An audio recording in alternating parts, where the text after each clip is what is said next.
Well, welcome back. Welcome to the Hangover. And to be honest, we got nothing. Yeah, we're just hanging out now. So we thought that we would ask you what your favorite nebula is. Maybe if you have any questions, feel free to ask in the chat. We'll be more than happy to answer them. With the caveat that we might just say, I don't know. Don't know the answer to that. Yeah. I wore my Nebula leggings for the event today, just FYI. Wow. First of all, I thought you were in Kick the Mic. But second of all, I'm really impressed with the ability to... I see my knee would break in half. It would, yeah. It would shatter.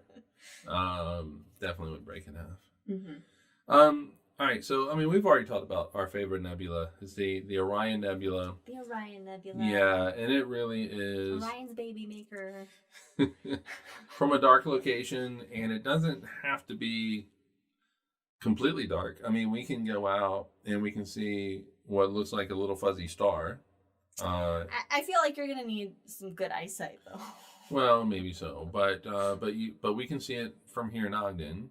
But if you are from a very dark location... You can? Have you seen it? Well, I have seen what I think was it. I have seen a little fuzzy star where I think the Orion Nebula is. Okay, then. But I say that knowing full well that I'm sitting here wearing glasses. Right. So you might be able to see it from a semi-light polluted city. You definitely can see it from... you definitely can see it from a dark location. And Candy, I'll answer your question in a moment after I do the break. I will answer it. Okay. You wouldn't know about that shirt if it wasn't for me. That is very true. This shirt is courtesy of Liz. So I bought it. She told me about the Pride section down at Target. And wait, don't say Target until they start giving us money. The Pride section at a store with a bullseye logo. Their logo is a red bullseye, and it has little rainbow-colored ice cream cones. Yeah, like frozen yogurt cones. Yep. It's super cute. Yeah. And there was also a tank top I wanted.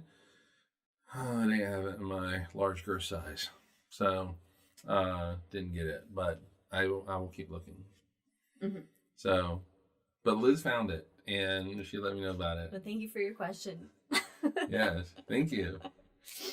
What were we talking about? The Orion Nebula. Yeah. And seeing it. But anyway. But maybe not being able to see it. Yeah. But even in, I love seeing it in a telescope as well. And when we would go out when we would go out with the telescopes for star parties and take the telescope, it's just beautiful little gray wisp in the telescope. But in the back of your mind, you realize that it's got those just amazing colors and all that. Oh, so. Do you think we've seen the last of Nebula in the MCU? Hey, nice tie-in there to nerddom. No, I would say probably not. No, they're still doing a Guardians of the Galaxy 3. They got the Guardians. So... Guardians is coming out. And then, I don't know, she'd be a good spin-off character, but they're so inundated. But anyway... Yeah, what do we got? Loki's coming up next. Yeah.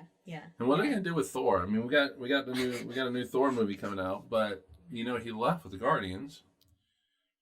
The last time we saw him, he was. I want him to stay Fat Thor forever. He's not. Fat Thor is great. Apparently. Of course he's not, but his stunt man can't keep up with his working out regimen. But anyway, Nebula, great name of a character. Yes, it is. A nice tie-in to this theme. Yep. Did you see Winter Soldier? No, I was closing it out. No, I'm bringing it back. We got nothing. We got nothing for this. So you see. We can talk about more Nebula. Lee. Okay. Anyway, what's some of your favorites you've seen, like through a telescope? Oh God. Okay, Orion Nebula, which you forgot to mention the trapezium.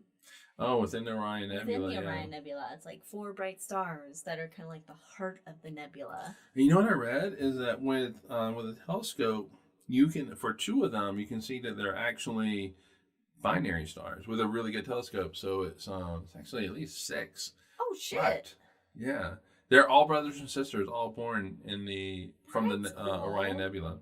That's cool. Can we, like, is there a way to like find out or trace like a star that could be a brother, sister, a sibling star? I don't know why they're gendered, but a sibling star to our sun? I think in 4.5 billion years, it might be really difficult. To back the clock up. Okay. I mean, because the thing is, I mean, we can run the clock backwards, and we can look at stars and we know what direction they're going right now, and we can run the clock backwards and go, okay, this is where they were 10,000 years ago. Okay. But the further back in time, the bigger the error that you would get into where they were. Okay. And so I don't think you can definitively say. Say. Because our sun's located. It's not like the sun is stationary on where it actually formed. The sun is moving through space and orbiting the Milky Way. So there's no way to really say. And so we've gone around the center of the Milky Way, about 10 times, 10, 11, 12 times maybe in the life of the sun. And it's had a lot of interactions with other stars in that time. And they're all tugging and pulling on the sun and slightly changing, its path around the center of the Milky Way. And so you just can't definitively say, hey, this star right here is the sibling of our sun. So you can't have a ancestry for stars. No. But you can have the ancestry of stars that we can see now. We can look at the Big Dipper and go, hey, 6 or 7 of those stars are related to each other. They're sharing the same proper motion through the galaxy. Oh, I was going to ask. I was like, how can you tell? So if you see 7 stars that are moving together, then it's okay. You guys are probably then we can look at the we can look at the Pleiades, and we still see them tightly packed together. Yeah. And if you do have a group of stars that are really close to this is relatively speaking, close to each other, really close to each other, then they are probably most likely new stars formed not too long ago, and they're all related to each other. That's cool. Because I think the stars in the Pleiades 400 million years old, and that's it. Yeah, they're fairly young. Yeah. The youngest star in the Orion Nebula, I think, is only 10,000 years old. Think about that. The youngest star emerged 10,000 years ago. Humanity was here. We were here. In the Orion Nebula, not in the universe itself, but humanity was on Earth, but the new star was in the Orion Nebula. Yeah. That is an amazing thing. Cool. That's whack. I mean, space shit's happening at the same time we're doing our shit. Yeah. Jack says it would be a super long period comet, but would it be cool if there was an area where the sun's orbit and Alpha Centauri's orbit touch, and it could cross between the two? That actually would be kind of cool. It's an ort bumping, a bumping of orts. Bumping of orts. Comet entanglement. Yeah, there you go. That would be cool, though. That would be really cool. We would get a comet from Alpha Centauri, and Alpha Centauri we can get one of our comets. Interortmentional. Wait a minute, what? Interortmentional. Interortmentional. Okay, very good. Yeah. I mean, that would really confuse the fuck out of astronomers. If you are, we're getting a Proxima Centauri comet coming through, and it comes through, and they analyze it, and they go, That's so different from any other comet that we've seen. I don't think that's a member of the Oort cloud. Yeah, but I mean, and when it's going between the two, it's like going into the Oort. I'm just thinking of things of Oort now.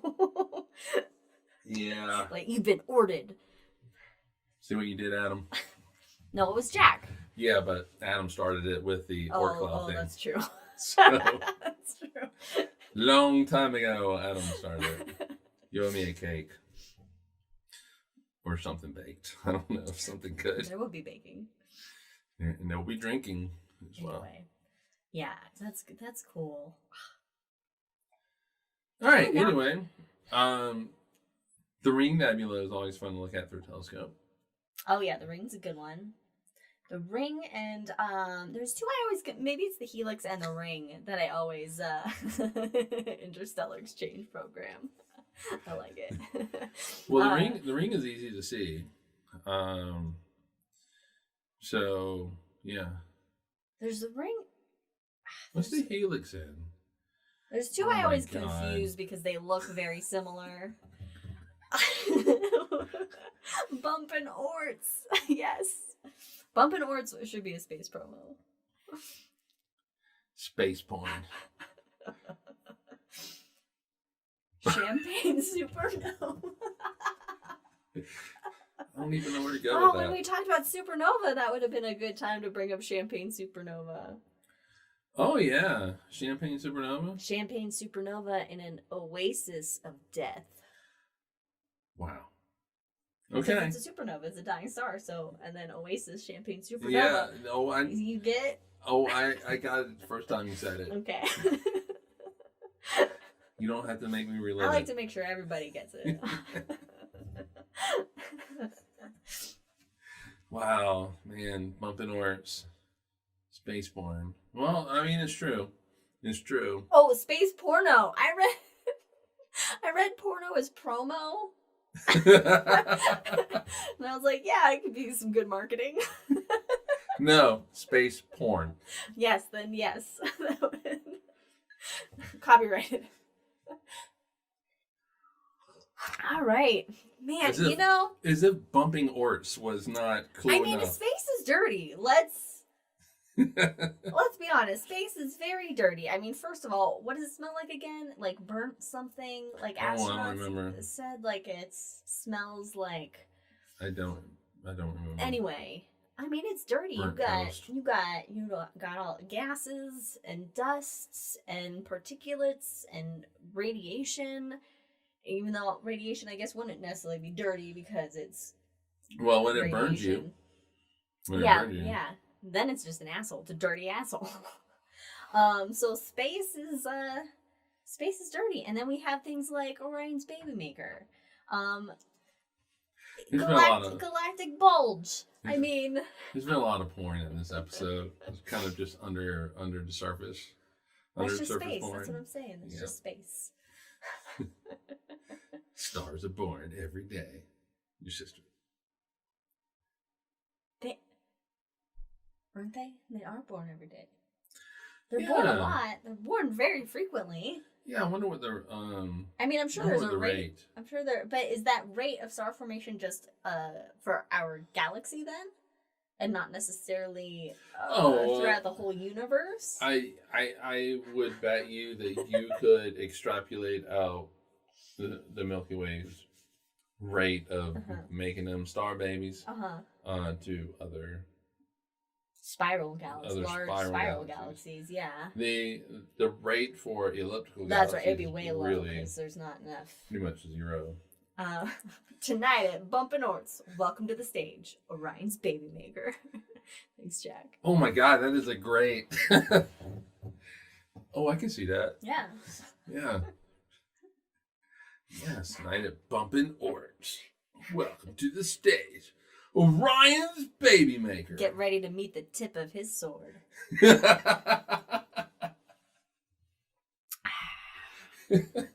Dad. Just a tip. But if you want it, put a ring on it, like the Ring Nebula. Oh my God! The Ring Nebula is it's funny because it's named after a mood ring. Is it really? Yeah. I did not know this. this. The colors are like a mood ring. I did not know this. Yeah, I believe I don't know. Is this it is a vague memory that I'm pulling from the depths of my. Is it like angry mood? I guess it depends. All right, so Katie wants to know, what is the deadliest galaxy? They're all deadly because they're all actively trying to kill you. Every single fucking one of them. Space is trying to kill you, no matter what galaxy you're in. In a galaxy, out of a galaxy, it doesn't matter. A galaxy far, far away, it doesn't matter. And that was a drink. Oh, yes it was. Yes it was. No eagles to save you. No, god damn it. Since Brandon is not here, the Eagles could have taken them all the way to Mordor. We're gonna get some all caps comments. So all galaxies are deadly now, but is there like a spiral galaxy? Would it have more radiation due to all the star formation and stuff happening versus an elliptical galaxy that has not a lot of star formation happening and all its stars are, I don't know, what are all the stars in an elliptical galaxy? They're all like older because it's old. Well, not necessarily. Well, yeah, probably at this point, because for elliptical galaxies you don't get any star formation anymore. So your really massive stars at this point maybe have died out. Mm-hmm. And so you're not getting those supernova explosions and the radiation from them like you would in the arms of spiral galaxies. Mm-hmm. So in that regard, I would say probably spiral galaxies. But you know what? When we look at some of the elliptical galaxies out there, they got some really big fucking black holes in the center of them, like M87. Okay. In its galaxies. All right. Who would win in the fight of galaxies? Who would be the top galaxy? Our galaxy. Fuck with the milk, you're gonna get wet. I was wondering where you're gonna go. Strong bones. I mean, you started well. You started strong with that. Yep. But it's like milk; it just kind of peters out. It's just spilt milk at that point. I mean, what is the largest galaxy? Oh, that's a good question. I mean, there's got to be a largest galaxy, right? Well, M87 is huge, I know that. I don't know if it's the largest galaxy, but the thing is, if you have an elliptical galaxy coming in and fighting with a spiral galaxy, the spiral galaxy is going to lose its shape really quick. Yeah, ellipticals are more dense, so it's going to have more of a punch. And it's more spherical shape or flat footballish shape. And I would say the ellipticals win. Because the ellipticals are going to destroy the shape of the spiral galaxy. The largest galaxy, according to livescience.com, is IC 1101, 1101. Why do you say it's sexy? Because I don't say them sexy. You say them sexy. IC 1101. Oh no, don't add that at the end. No. Let's see. It is our galaxy is 100,000 light years across, which is average. We're average. Sun's average. Our galaxy's average. We're just average. What can we say? It's humans. IC 1101 is 50 times larger and about 2,000 times more massive. Okay, that was going to be the next question. That is a big ass galaxy. All right, so 2,000? 2,000 times the mass of our galaxy. So if we have 100 billion stars in it, this has 2 trillion stars in it. Holy shit. Wait. No. What? No, it's more than that. It's like 200 trillion. It's like 200 trillion stars in it. Oh my gosh.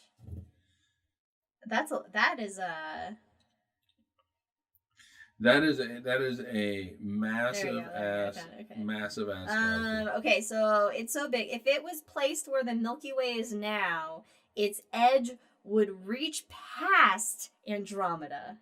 Oh, damn! And it has 200 trillion stars in it. Oh my god, that one wins. That one wins. That is the that's the badass in the universe right there. I see 1101. Holy shit. That makes me just fascinating to see like what is life? Like what's that life look like? Is that the Star Wars galaxy? Cuz it's big, a lot of shit can happen. That's true. Oh my That's gosh. true. Oh, I referenced Star Wars. That's a drink. You just said Look, Star Wars. don't decide. These are we made these rules.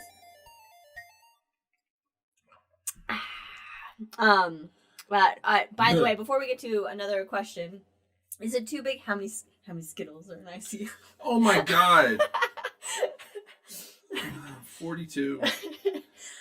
Just a quick little detour since this episode's about nebulae. The largest nebula is the Tarantula Nebula, which is my nightmare. Let's see, it stretches for more than 1,800 light years at its longest span. Damn, that's pretty big. It's a stellar nursery, so its stars are being born in that spider. It's a big ass spider. Is it in one Magellanic Cloud? Yeah, it's in the large Magellanic Cloud. So, closest galaxy to the Milky Way. Well, last I heard, it was the closest. I think there might be actually one that's closer. Oh man! All right, so let's get to. All right, we have to suspend all Star Wars drinking for this one. For this question, because it's just okay. All right, so on Tatooine there are 2 suns. If we had 2 suns, what would be the effect on life? Well, probably there would be no life. It'd all be there. Wouldn't even evolved on Earth, or it would not look like life as we know it. So, just all. First of all, it is harder for planets to form around two suns because it's a lot of radiation. It's a lot of gravity. I didn't even think about gravity. Just forming is a lot of gravity. But if you look at this at Tatooine is actually orbiting those 2 stars. Right? Yeah, that's how it works, right? It has to orbit the 2 stars. Well, not necessarily. I mean, you can orbit one star or the other star. Oh. You can. There are orbits that are permissible that you can do that, but it all depends on how far away these stars are from each other. You can actually even have an orbit that's not stable, but you can have an orbit that would actually go between the 2. But it's not stable. Okay, so wait. But if you have 2, because the sun's on Tatooine, those stars are binary stars. Yeah. Okay, so if you have binary stars, but you have planets orbiting each one separately, are those their own sun systems, planetary systems, or are they what's happening because the stars are like what kind of planetary system is that? Like a binary solar system or planetary system? I mean, yeah, because each star, Tatooine A has its planets and B has its planets. But then going around them, you have Tatooine A and B's planets together. Oh, okay. So, but I think that Tatooine actually orbits the 2 stars. The stars are always together in those pictures, and so that's true. So it goes. So it's. I mean, we can look on Wikipedia. I mean, well, it's got to be far enough away then. Yeah, and so to fit 2 stars in its orbit. So let's just, for the moment, let's pretend that Jupiter is 80 times bigger and is a small star. Okay. So Jupiter really, in all honesty, if Jupiter were 80 times bigger, it actually would be a small red star. So what would happen if that were the case? Well, first of all, the Earth's orbit really could not exist. As it stands now, Jupiter is just a planet. We have this nice orbit around the sun. But if Jupiter were a star, that's extra mass. It's going to pull us out of this orbit. It's more gravity, and so our orbit would not be stable. So life on Earth just couldn't exist. But also, throw in the fact that these little red stars are highly temperamental and always burping out radiation and flares and stuff like that. And so, even if our orbit was stable, which it couldn't be, but even if it was stable, Jupiter star would just sterilize this planet. So our best hope is to be, your only hope, is to be going around the two stars. And if you get far enough out, then you won't. Then you can have a stable orbit, but you still got to deal with that pesky Jupiter star, that small Jupiter star. I mean, still a lot of radiation, so you'd have to be far enough away to where you can have a good temperature that's habitable at, depending on the species. By the way, all the species in Star Wars, they all have, they would have evolved on different gravities, with different methods of, temperature. Again, I asked the question, how come when you go from one Star Wars planet to the other, somebody doesn't whip out sunglasses? I go outside, I need sunglasses. And I used to not wear sunglasses that often in Northern California, but after I moved to Phoenix, now I have to wear sunglasses all the time. Yeah. Well, Tatooine is a desert planet for a reason. You are getting a lot of light and heat from these two stars. That's true. And yeah. That would mean that then all the planets around those stars are going to be more desert-like. Well, not necessarily. Unless they're way farther out. But Tatooine's already the planet furthest from, so. From the not from those stars. Good thing we don't have to drink. I was making a joke. Yeah. So if we had two suns, it would drastically affect us.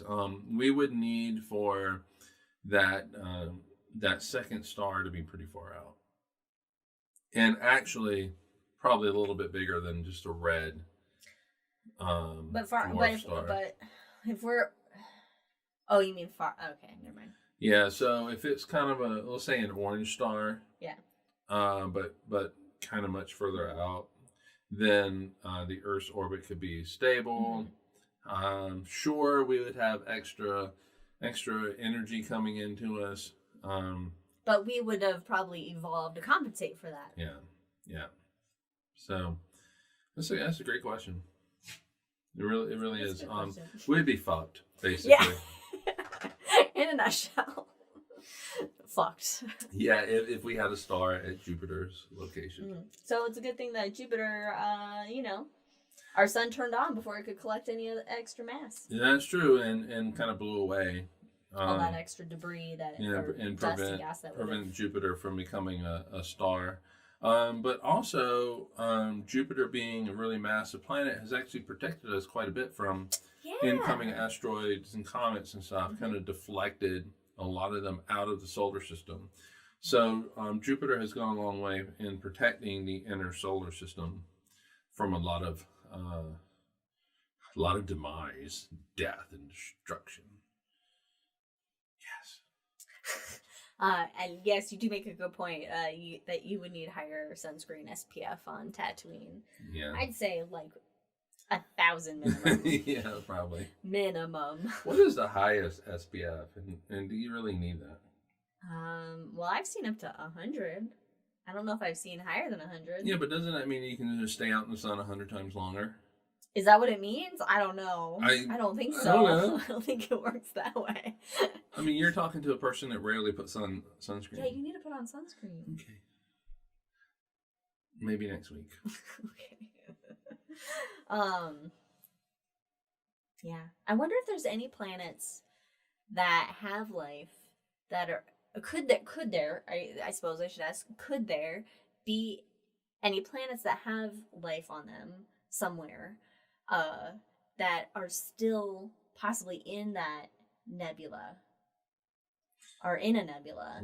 And they get, it's like when you watch Thor and they have those beautiful shots of nebulae and being in a nebula or super close to that nebula. It's are there any planets that could be in a nebula and be able to Perceive See the it? nebula?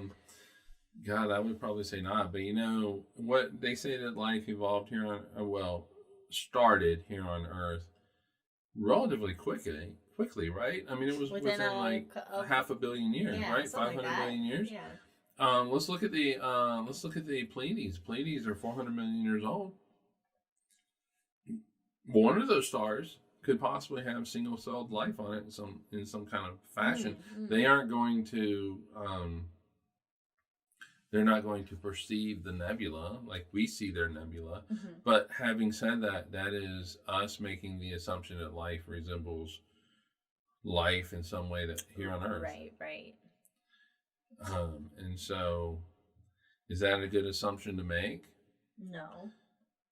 Well, yes and no. I guess it's more along the lines like, could by the time a planet forms, like, well, no, never mind. We already answered this. Where the sun, after it formed, it was still in the nebula, and then it took some time to dissipate. So yeah. Yeah, I mean, there's so many factors for life. I mean, does the planet have an atmosphere? And that atmosphere is highly important. You need it to, protect this baby life from harmful radiation. Like our sun, our atmosphere protects us from the sun every single day from harmful UV radiation. That's why when there's when they talk about the hole in the ozone layer, that's a big fucking thing, and people in New Zealand are rightly concerned about it. Yeah. And because it brings in more death rays from space. Exactly. So the ozone layer blocks a lot of UV light. And when you have a hole in it, the UV light's able to come through, and not to mention can then like gamma, because I mean gamma gets totally blocked. Yeah, gamma gets blocked, X-rays get blocked, but I don't remember what blocks them, but I know ozone blocks the UV. Oh, okay. And ozone, by the way, is 3 oxygen atoms together. And and so UV is able to destroy that really easily, but that's what protects us. But also chlorofluorocarbons, CFLs, which used to be in like all kinds of sprays. Yeah, the aerosol cans and stuff. Yeah. And that breaks down ozone. And so, it's an amazing thing that in the 80s, we realized that this caused a problem. And we came together, Democrats, Republicans, Americans, Russians, or Soviets at the time, just people around the world of all political types of beliefs came together and said, all right, CFLs are the cause of this, let's ban them. And we fucking did it. Wow. Fast forward 40 years, 35 years, and we're having a debate, is climate change real? Jesus fucking Christ. Yeah, we've already demonstrated that we can affect the planet in very bad ways. This is why we're doomed. Because for some reason we can't seem to come together now and to fix the problem. But 35 years ago we did it. And then I was born. The bringer of death. The bringer of death. Okay, there is an inside thing to We're that. Not you don't need to worry about it. But it is a joke for us. So, anyway. Everybody's like, what the fuck? Yeah. 35 years ago. 35 years ago, we were able to come together and affect change on the Earth that was beneficial. And the ozone layer has been relatively healthy ever since. And, but now we're just going to fuck it all to hell. So, yay. Yay, humans. And then we'll kind of get to experience maybe what it is like to live on Tatooine. But with one sun. I know, right? I know. Killing us slowly. Yeah, God. I mean, it's going to kill us slowly anyway, as we discussed earlier in the main episode with how it's going to turn into a planetary nebula as it dies. Anyway, what's cool. the next question? I don't even know. Did we ask you what your favorite nebula is? Other than yeah, we did, and I started answering, and then we got distracted by a bunch of shit, and it was the Orion Nebula, and then started talking about the Ring Nebula. Also, like the Cat's Eye Nebula. No, the Cat's Eye is beautiful. But there's also God, there's so many nebulae. The Tarantula Nebula is real nice.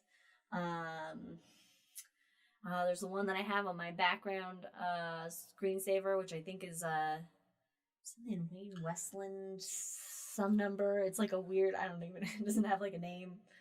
I have the Orion Nebula as mine. I mean, all the nebulae, I think, are just. You can't look at them and go, "Hey, that's an ugly nebula." An ugula? Ugula. Is an ugula? There's an ugula nebula. I think I don't know. Nebulae make my favorite space pictures aside from galactic mergers. Oh yeah, galactic mergers. Galactic mergers, like the Antenna Galaxy. Those are like some of my favorite space images. But then nebula, aside from those, nebulae are. I think it would be awesome to be in the Antennae Nebula, and watching this happen. I mean, when you look at the Antennae Nebula. That is the future of the Milky Way galaxy within the Andromeda galaxy. Yes, which we discussed a bit on our "Why is the Milky Way made of milk?" episode. Yeah, and so I just think that would be an absolute cool last thing to see. I don't know if we discussed this on our episode, but like how fast is that? In a human lifespan, would you perceive any difference in the sky? Not really. Oh, no. Okay. It's a slow motion wreck. So really it works out best if you're like a vampire or something, where you're immortal and you can just watch. If you're this is another benefit to immortality. If you're immortal, you can watch the universe change. Yeah, that's true. I think the only time that you can see it probably in a human lifetime would be there towards the end, where the stars really are moving quite quick. You gotta let a. Yeah, but even then, it's like, oh, when I was born, it was there, and now it's over it's there. over here. Yeah, it moved one thumb length. Yeah, pretty much. I think that's probably what it'll be. Otherwise, we got some serious issues with the speed of light and stuff like that. It would be a great test of general theory of relativity. Does it need any more tests, or is it pretty good? I think it's pretty good. Okay. At this point, I think it's pretty good. And now our segment. How's general relativity doing? Doing good. It's doing good today. But tomorrow's a new day, and we'll see what happens. Okay. Yeah. Cool.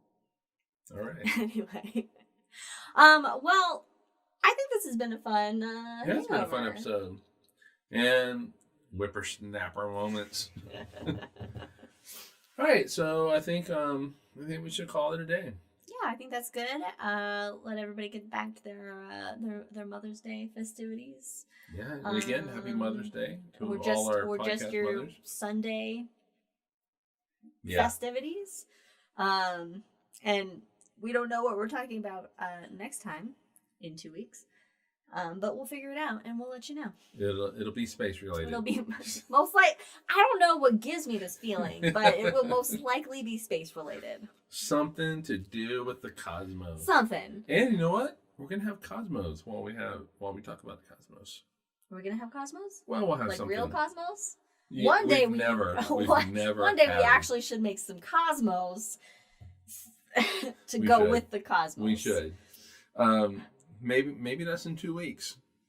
Who knows? We'll see. Anyway, right. Thanks for hanging out with us, you guys, on this episode of The Hangover and talking about nebulae with a foray into various other things. Yeah, on the road with Brandon. We'll do a on the road segment. Yeah, great. That'd be good. I do believe he'll be here in 2 weeks, but we we'll see. never know. But we it's never fine. know. All right. So All right. we'll see everybody in 2 weeks. Stay safe, stay healthy, look to the skies, and cheers, everybody. Adios.